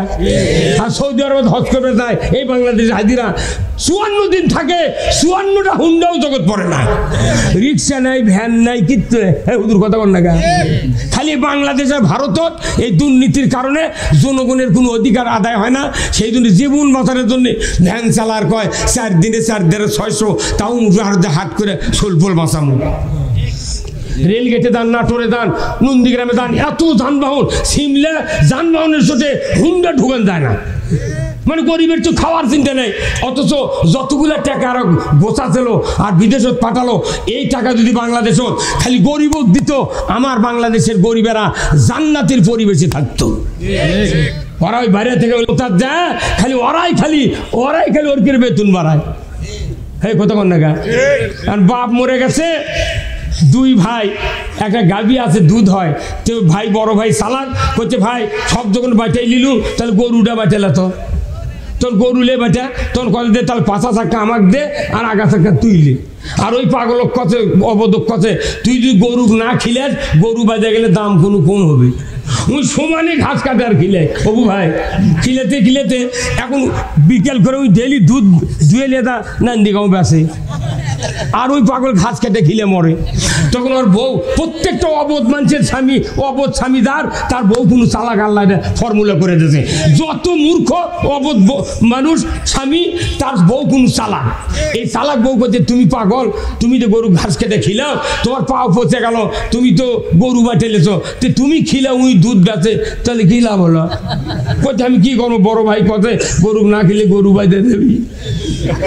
তখন করছে কি, ওই বউ বুদ্ধি দিছে, কাল সকালে তুমি কবে ভাই সব যখন তুই বাটে লিছু, ঘেউ বাটে লিছু, সব বাটে লিছু, ফোকর বাটে লিছু, আল দিয়া আমি গরু বাটে নেবো, তুই মধ্যে দিয়ে কাটিয়ে দে আমার। আমি ঘাস খেলাম, গোবর আমি শুকিয়া লিয়ে তো বিসমিল্লা হোটেল ওদের আলি করছে, কুলারের আলি, ওই বিসমিল্লা হোটেল ভুটা বেঁচে আমি সংসার চালামো। তখন ওই বড় ভাই করছে, এই বুদ্ধি দিল কে রে? হ্যাঁ, এই বুদ্ধি দিল কে? তখন করছে, না বুদ্ধি কে দিবি, আমি এটা করছি, আমি অত ঘাস খেলামো, তুই তো আমার দিনে দুধ খাবো, আমার হুটা বেঁধে খাবো, আমি খেলামো ঘুটা লাগাত হবি তো, তুই দুধ খাবো খা। ওর মাথা ঘুরে গেছে, কে গরুর মধ্যে কাটলে গরুই থাকবে না, কথা ঠিক কিনা? এখন করছে কি, ভাই তোকে 1 কেজি করে দুধ দেবো ভাই, খেলার নাম বাবাজি, কথা কর। এখন আমরা বাংলাদেশে যত মানুষ ভোট দিই, এই ভোট যারা দেয় খালি নিরীহ লোক, এরা ভোট দেওয়া মানে কি, আমরা খালি ওরকে মুখত ঘাস তুলে দিই। কি তুলে দিচ্ছি? ঘাস, খের, ভুসি তুলে দিচ্ছি। ওরা ঢাকাতে ভোট গলে ঘাস গলে খাচ্ছে, ওরা খালি বেতন বাড়াচ্ছে, দুনিয়ার অকাম কুকাম করে টাকা মোট ওরা কামাই করছে, আর এইগুলো করছে ভোট দেওয়া ইমানি দায়িত্ব। এই কথা কন। সূরা মায়দার 8 নম্বর আয়াত, যারা হাফেজ আছেন আমি তেলাওয়াত করে বুঝতে পারবেন।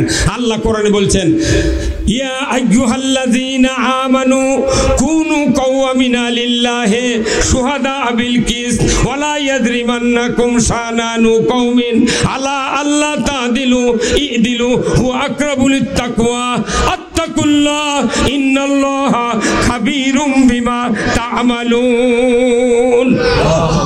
আমার আল্লাহ কোরআনে বলছেন, ও দুনিয়ার ইমানদাররা, তোমরা ন্যায় বিচার করো, আল্লাহর আইন কায়েম করো। ন্যায় বিচার করার কাজে বিশেষ সম্প্রদায় যদি শত্রুতা করে, তুমি তার শত্রুতার ভয় করবে না, তুমি ন্যায় বিচার করো। হুয়া আকরাবু লিত্তাকওয়া, এটা হলো খোদাভীতির অধিকতর নিকটবর্তী। জোরে কন্যা মারহাবা। আমার আল্লাহ বলেছেন, সবচেয়ে আল্লাহকে ভয় করে তারা যারা আল্লাহর আইন জমিনে কায়েম করার কাজ করে। জোরে কন্যা মারহাবা। আজ থেকে 1500 বছর আগে আল্লাহর নবী বদরের যুদ্ধে 313 জন সাহাবী নিয়ে হাজির হলেন। 17ই রমজান 16ই রমজান সেহরি খালেন, 17ই রমজানে রোজার নিয়ত করলেন। 1000 কাফের বদরের প্রান্তরে আসতেছে, মুসলমানের সাথে যুদ্ধ করবে। 313 জন সাহাবী রসুলের সামনে হাজির রোজাদার অবস্থায়। ফজরের পর আল্লাহ তাআলা জিবরাইলকে বলে দিলেন, জিবরাইল যাও আমার নবীকে বলো নবী সহ তামাম সাহাবীরা যেন রমজানের রোজা ছেড়ে দেয়। কেউ যদি একটা রমজানের রোজা ইচ্ছা করে ছেড়ে দেয় তাহলে তার কাফারা হলো 60টা রোজা করা লাগবে। হে ভাই কথা কোন টাকা? কয়টা রোজা? 59টা করার পর যদি বলে একটা ছেড়ে দেয় আবার করে দেয়, 59টা করার পর যদি একটু রেস্ট নিয়ে আবার পরের দিন করবি তাহলে আবার 60। এত দামি রোজা, এই রোজা ছেড়ে দেবেন কে বলছেন? সাহাবারা বললেন হুজুর এত দামি ইবাদত, যে ইবাদত করলে জীবনের গুনাহ মাফ, মুত্তাকি হওয়া যায়, এই রোজা ছেড়ে দিতে বললেন। বলে তোমরা রোজা ছেড়ে দিবে যারা তারা নেককার, আর যারা রোজা রাখবে তারা গুনাহগার। কারণ হুকুম কার? হেদুরগণ হুকুম কার? আমার আল্লাহ বললেন, রসুল বলে দেন এই রোজা রাখা অবস্থায় যদি দুর্বল হয়ে 1000 কাফেরের বিরুদ্ধে যুদ্ধ করতে গিয়া আপনি যদি পরাজিত হন, ওই মদিনার ইসলামী রাষ্ট্র ধ্বংস করে দিয়া সুদ চালু করবে, ঘুষ চালু করবে, চুরি জানা চালু হবে। অতএব রোজা রাখার দরকার নাই, যুদ্ধ করে বিজয় লাভ করে মদিনায় যা রোজা করবেন আমার কোনো আপত্তি নাই। রোজার চেয়ে দামি ইবাদত হলো আল্লাহর আইন চালু করা। আল্লাহু আকবার কর। বদরের যুদ্ধ হয়ে গেল, উহুদের যুদ্ধ এসে গেল।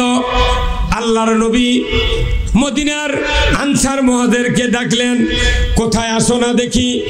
ওই বদরের যুদ্ধ 313 জন সাহাবী পেয়েছিলাম, তার ভেতরে কয়েকজন শহীদ হয়েছে। ও মদিনার আনসারেরা মুহাজিরেরা তোমরা আসো, 3000 কাফের আসবে উহুদের প্রান্তরে, 1000 সাহাবী লাগবে। কে আসো নামটা লিখে দাও, উহুদের ময়দানে যুদ্ধ করতে হবে। ধরে কোন আল্লাহু আকবার। কত হাজার কাফের? 3000। আর সাহাবী চাচ্ছে রসুল কত? 1000। দ্বীপ্রহের আগে থেকে কালেকশন হচ্ছে যোদ্ধা। দ্বীপ্রহের সময় একজন তাগড়া যুবক, লম্বা চড়া দেহ, সুন্দর চেহারা, এমন মোলায়েম ভাষা, দ্বীপ্রহের সময় রসুলের সামনে হাজির। আসসালামু আলাইকা ইয়া রাসূলুল্লাহ, উহুদের যুদ্ধে আমি অংশগ্রহণ করতে চাই, হুকুম দেন, আমি যুদ্ধে যাব। রসুল মাথার থেকে পা পর্যন্ত দেখলেন, অবজার্ভ করলেন, এত সুন্দর চেহারার যুবক যুদ্ধে যাবে উহুদের ময়দানে। এ যুবক তো বালেগ হয়েছে। হে যুবক তোমার নাম কি? বলে আমার নাম হযরত হানজালা। তুমি কেন যুদ্ধ করবে? বলে ইসলাম বিজয় করার জন্য। বলো তো তুমি কি বিবাহ করেছো? বলে আমি বিবাহ করি নাই। তাহলে তুমি যাও বিবাহ করো। আল্লাহু আকবার। বিবাহ করার অনুমতি কে দিলেন? আল্লাহ রসুল।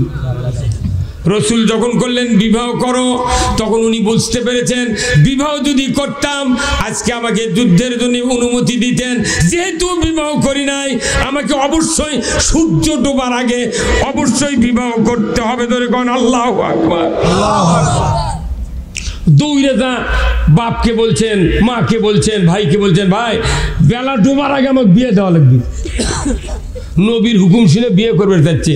আর এখন দুলাভাই করছে, আব্বা, শ্বশুর করছে, আব্বা আমার শালাক বিয়ে দেন, 18-20 বছর বয়স হয়ে গেছে, বিয়ে দেন। তখন ওই শ্বশুর করছে, জামাই তোমার মাথা ঠিক আছে? কি নিজের পায়ের উপর দাঁড়াছে? বিয়ে করবে চাই, তুমি কি শুয়ে থেকে যাচ্ছে? কথা কথা কে? এই বাংলাদেশের যুবকরা কেন খারাপ হলো? বয়স হয় যখন হয়ে যায় তখন বাপ মা বিয়ে দেয় না, চাকরি পাক, ইনকাম শিখুক, করতে করতে টাচ মোবাইল কিনা সমানে সারা রাতের ঘুম চাস। এখন তো টাচ মোবাইলে তো কথা কওয়া লাগে না, ওটি লেখা দরজা জানলা ঘরের দেওয়া আছে, বাড়ির গেটও দেওয়া আছে, খালি লেখা মেসেজ খালি ইনকে ঠেলা মারছে, চলে গেছে কালকেপুর। কত লেখা ওইটি আবার ম্যাডামের কাছে কিরিং করে বাজে উঠছে, উনি তো রেডি হয়ে আছে, আমার ধান কখন দিবি? কথা কনে গেলে তখন মুই আবার ওটি লেখে আবার মারছে পেলা চলে যাচ্ছে নান্দিগাঁও। গ্ল্যাফের বাড়িতে শীত আসছে যুবকের সে আরাম হতে ওই গ্ল্যাফের মধ্যে ওগুলো করছে। আর বাপ সকালে জুম্মার দিয়ে টুপিচ্ছে করছে আমার বেটা নামাজ পড়ছে। বাবা তোর বেটা নামাজ পড়ছে ওর ঘুম পাড়িচ্ছে। ওই যা করালে রাত 12টার পর আল্লাহর অলিমার সাথে কথা করছি। এই কথা কর আমিয়া কোথায় মুসলমান? আজকে জাতি ধ্বংস, জাতি ধ্বংস আল্লাহর আইন না থাকার কারণে। এখন বিয়ে দিবার দরকার কখন? 18 বছর হলে তুমি বিয়ে দাও। তা না করছে তুই চাকরি পাচ্ছ, তুই পায়ের উপর দাঁড়ার পারিস, তুই কি শুয়ে থেকে গোদ পাড়ে যাচ্ছে? বয়স হলি বিয়ে দেওয়ার হুকুম কার? উই একে রাখিচ্ছে 32 বছর হয়ে গেছে তাও চাকরি পাচ্ছে না। উই কতদিন উঠে থাকবে? একদিন একজনের মেয়ে এগুলো চলে গেছে ঢাকা, যা নবীনগর গার্মেন্টসের চাকরি করছে। 3 মাস পর ওই বউ এগুলো আমাদের কাছে আর থাকবি, ওই নরসিংদীর একজন সাথে চলে গেছে। আবার আর একজন খেপে বাড়িতে সাভারে চাকরি লাগিয়েছে গার্মেন্টসে, ওই 6 মাস পর গাইবা চুল্লিয়া বাড়ি যাচ্ছে।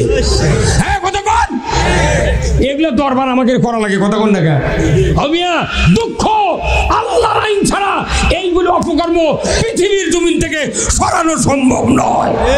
এই আল্লাহর আইনের কথা প্রতি মসজিদে খুতবাতে এই হুজুরগুলা পড়ি আমরা। খুতবাতে সানি খুতবাতে 3টা বক্তব্য হয়, তার 2টা হলো রসুলের, একটা হলো আল্লাহর। 1 নম্বর বক্তব্য হলো খয়রুল কুরুনি কারনি সুম্মাল্লাযিনা ইয়ালুনাহুম সুম্মাল্লাযিনা ইয়ালুনাহুম। আল্লাহ রসুলের ভাষা। আল্লাহ রসুল বলছেন আমার যুগ সেরা যুগ, আমার যুগ সোনার যুগ, আমার যুগ হলো সবচেয়ে ভালো যুগ। জোরে কোন আল্লাহু আকবার। আল্লাহ রসুলের যুগ সেরা কি দিয়ে? কোরআন দিয়ে না কি দিয়ে? এই কোরআন পৃথিবীতে তখন রসুলের সময় কোনো কিতাব ছিল না বাইন্ডিং আকারে, কারু মুখস্থ, কারু সামরাত, কারু পাতাত, কারু কাগজত। কি ভাই কথা ঠিক কিনা? হযরত ওসমান রাদিয়াল্লাহু তাআলা আনহু একটা কোরআন তৈরি করেছিলেন বাইন্ডিং করে। তারপরে রসুলের ওফাতের অনেক পরে 3য় নম্বর খলিফার সময় কোরআন বাইন্ডিং হতে। কথা ঠিক কিনা? অথচ ওই কোরআন দিয়ে রসুল দুনিয়াতে শান্তি কায়েম করেছেন। আজকে লক্ষ লক্ষ কোরআন, আমাদের দেশে শান্তি নাই। কথা ঠিক কিনা?